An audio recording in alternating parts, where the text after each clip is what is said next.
बच्चों आज हम सीखेंगे प्रश्नावली 11.1 पृष्ठीय क्षेत्रफल और आयतन का चौथा वाला क्वेश्चन। देखिए क्या कह रहे हैं, शंकु के आकार का एक तंबू 10 मीटर ऊंचा है। देखो तंबू की ऊंचाई दे रखी है और उसके आधार की त्रिज्या 24 मीटर है। ज्ञात कीजिए नंबर 1 तंबू की तिर्यक ऊंचाई, नंबर 2 तंबू में लगने वाले कैनवास की लागत। यदि 1 मीटर स्क्वायर कैनवास की लागत 70 रुपया है। बहुत अच्छा सवाल है, तो इस सवाल को समझना है। सबसे पहले क्या चीज आपको गिवन है, ऐसे शंक्वाकार एक तंबू है और इसकी ऊंचाई दे रखी है। देखिए h बराबर दिया हुआ है 10 मीटर। ऊंचाई का मतलब यह वाली ऊंचाई होती है h। आधार की त्रिज्या भी दे रखी है, r बराबर कितना दिया हुआ है 24 मीटर। तो आपको सबसे पहले क्या ज्ञात करना है, तंबू की तिर्यक ऊंचाई l निकालना है। l कितना होगा, ठीक है, पहली चीज। दूसरी चीज तंबू में लगे कैनवास। कैनवास माने तंबू जो होता है ना, वो एक कपड़े का बना होता है, ठीक है, उसी को कैनवास बोलते हैं। तो तंबू को बनाने में जो कपड़ा इस्तेमाल होता है उसी को ही क्या बोलते हैं, कैनवास बोलते हैं। इसकी लागत निकालनी है। यदि 1 मीटर स्क्वायर कैनवास की लागत 70 रुपया है, यानी कि आपको क्या बताना है, सीधे सीधे पहली चीज तो यह बतानी है आपको कि उस तंबू को बनाने में कितना कपड़ा लगा होगा। समझ रहे हो बात, यानी कि आपको क्या निकालना है फिर उसका, बताओ कितना कपड़ा लगा है। यदि मुझे यह ज्ञात करना है तो यानी कि मुझे क्या निकालना है, हाँ कुल नहीं, वक्र पृष्ठीय क्षेत्रफल। यहां थोड़ी कपड़ा लगेगा, याद रख लो। अगर यहां भी कपड़ा लगा देंगे तो अंदर कैसे घुसेगा आदमी। समझ रहे हो नहीं समझ रहे हो बात, अरे यहां भी अगर कपड़ा लगा देंगे तो अंदर कैसे जाएगा। इसका मतलब नीचे से क्या होगा, वो खुला होगा। यह बात आ गई समझ में, यह बात ही समझने की होती है। यानी कि आपको क्या निकालना है, इसका वक्र पृष्ठीय क्षेत्रफल निकालना है। उतना ही कपड़ा लगेगा तंबू बनाने में, ठीक है। उसके बाद फिर उसकी लागत निकालेंगे हम। तो यहां पर देखिए इसको कैसे करना है हल। इसमें आपको क्या दिया हुआ है, h बराबर, सीधे मैं ऐसे लिख रहा हूं, h बराबर दिया है 10 मीटर, ठीक है। r बराबर दिया है 24 मीटर,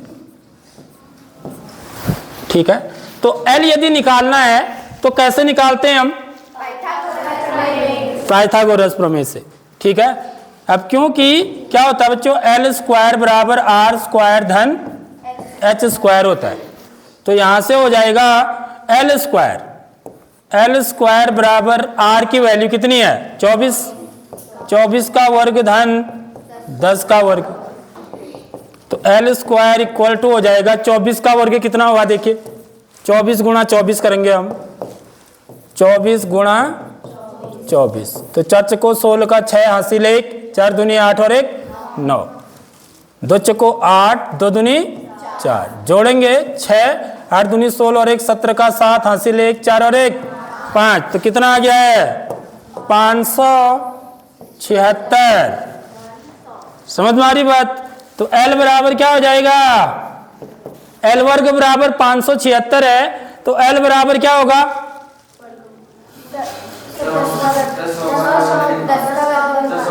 हाँ सॉरी यहां पर 10.100 भी है अभी।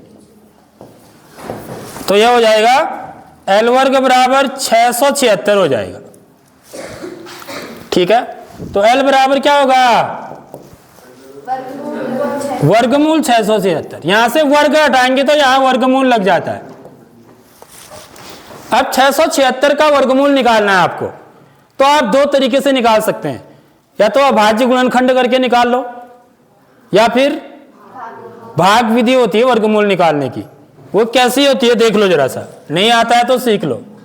676, ठीक है। यहां पर हम क्या करते हैं, 2 लाइन डालते हैं ऐसे, फिर इधर से इधर को जोड़े बनाते हैं, देख लो है, ठीक है। इकाई से इधर को जोड़े बनाएंगे। अब सबसे पहली संख्या मेरी क्या है, 6 है। अब मैं वो पूर्ण वर्ग संख्या ढूंढूंगा। पूर्ण वर्ग संख्याएं किनको बोलते हैं, देखिए इनको बोलते हैं 1, 4, 2 का वर्ग 4, 3 का वर्ग 9, 4 का वर्ग 16, 5 का वर्ग 25, 6 का वर्ग 36, 7 का वर्ग 49, इन्हीं को पूर्ण वर्ग संख्याएं बोलते हैं।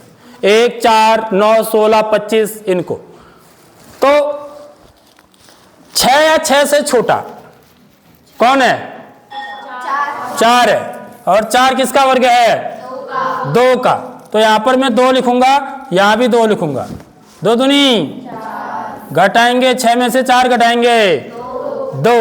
अब यहां पूरा जोड़ा उतरता है, इसलिए जोड़े बनाया जाता है। 7, 6 पूरा उतरेगा।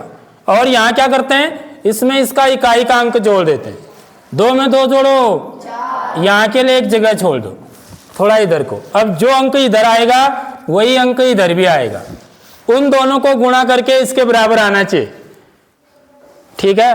क्या होगा, वो अंक पता करना है तो इसका 6 वाला अंक बंद कर दो। 4 का भाग 27 में दो, कितनी बार जाएगा, 4 छक 2। 4 का भाग 27 में कितनी बार जाएगा,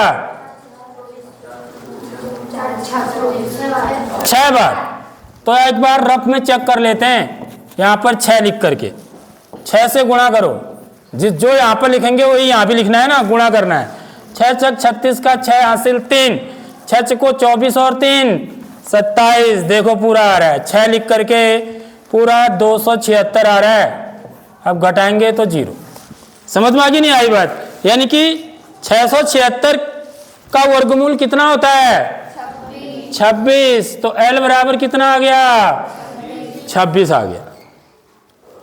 यह बात आ गई समझ में सबके।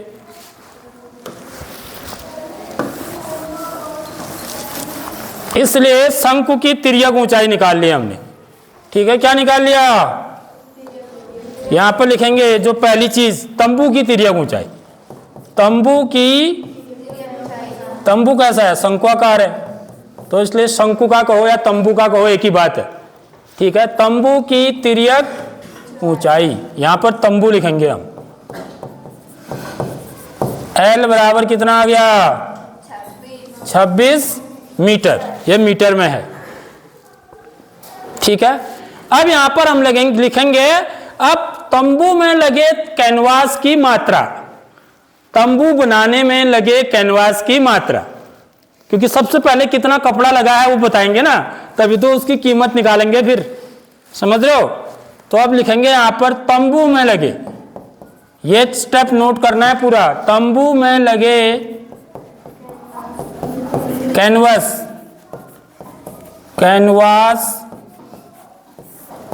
की मात्रा, कितना कैनवास लगा है उसमें, बराबर तंबू का वक्र पृष्ठीय क्षेत्रफल। समझ में आ गई नहीं आई बात, ऐसे लिखना पड़ता है, वक्र पृष्ठीय क्षेत्रफल बराबर क्या होगा, पाई आर एल। सूत्र लगाएंगे, पाई का मान 22/7 गुणा आर का मान 24 गुणा एल कितना आया 26, इतना क्या मीटर स्क्वायर। अब इसको हम गुणा भी करना पड़ेगा हमको, ये कट तो नहीं रहा है, समझ रहे हो बात, ये कट नहीं रहा है, इतना क्या मीटर स्क्वायर। तो ऐसे भी रख सकते हो आप इसको, ठीक है। अब हम रेट निकालेंगे यहां से। अब 1 मीटर स्क्वायर की लागत कितना है 70 रुपया, यानी कि 1 मीटर स्क्वायर कपड़ा जो है 70 रुपये में मिलता है, समझ रहे हो बात। अब तंबू का क्षेत्रफल कितना आया है, ये जो कपड़ा लगा है उसका क्षेत्रफल इतना आया है, तो इतना कितने रुपये में मिलेगा, ये बात आ रही समझ में भाई। इतना मीटर स्क्वायर, 1 मीटर स्क्वायर यदि कपड़ा खरीदते हैं उस तंबू का, 1 मीटर स्क्वायर की कीमत कितना है 70 रुपया है, तो इतना मीटर स्क्वायर का कितना होगा यह पता करेंगे हम। तो यानी कि इसको किससे गुणा कर देंगे 70 से गुणा कर देंगे तो आपको उत्तर मिल जाएगा। फिर ये 7 से ये भी कट जाएगा, देखो 10 बार इसको 70 से गुणा करोगे ना तो ये जो है ना 7 से कट जाएगा, तो इतना रुपया हो जाएगा।